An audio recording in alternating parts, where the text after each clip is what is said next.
Why don't you just disappear? That was my sister's scream, sharp enough to cut skin. My parents didn't hush her. They didn't defend me. They agreed. 3 against 1. My own blood turning into a firing squad. I didn't argue. I didn't cry. I didn't even pack properly.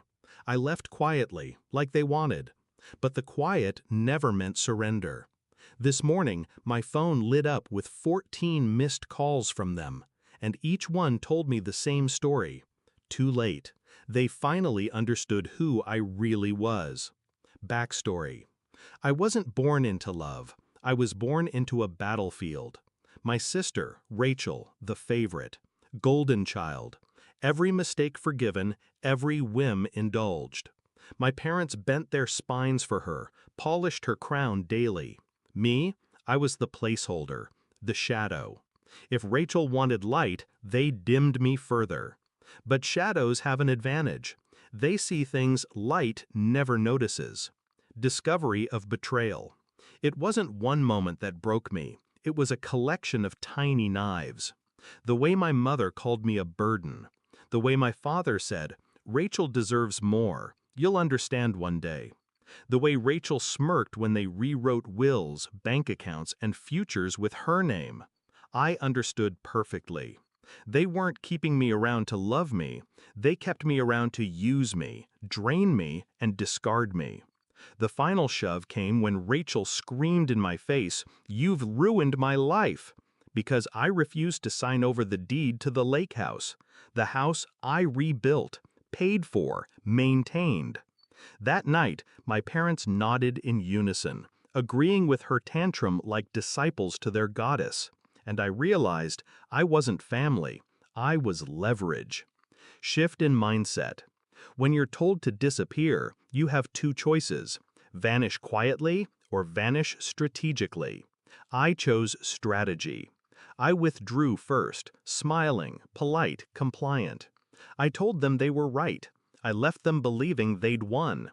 And while they celebrated their triumph, I began to untangle every thread they thought they controlled. Execution of the plan. Step 1. Assets.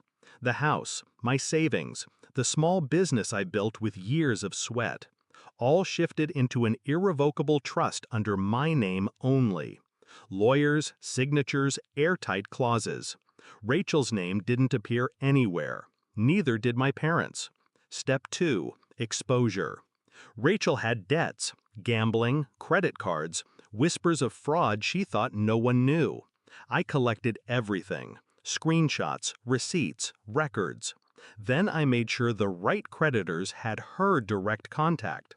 Let them chase her, not me. Step 3. Withdrawal. I cut every financial tie they could possibly exploit. No co-signatures, no shared accounts, no emergency access. By the time they realized I was gone, I was already untraceable in every ledger that mattered. Step 3. Climax and confrontation. This morning, the calls started. 14 missed calls before 9 a.m. Rachel first, her voice frantic on voicemail. "They froze my accounts. Did you do this?" Then my father, low and angry. "The bank says the trust is locked. What did you sign?" My mother, almost weeping. "Please, we can't lose the house. We thought it was still in the family." Family. That word again. Suddenly sacred when it benefits them. I let the phone buzz, watched their desperation pile up. Each call was another stone on their collapsing tower. Finally, I answered Rachel's 15th attempt. Her voice shook. "Is this your doing?" I let the silence stretch. I wanted her to hear her own panic echo. "Yes," I said. Calm, controlled, final.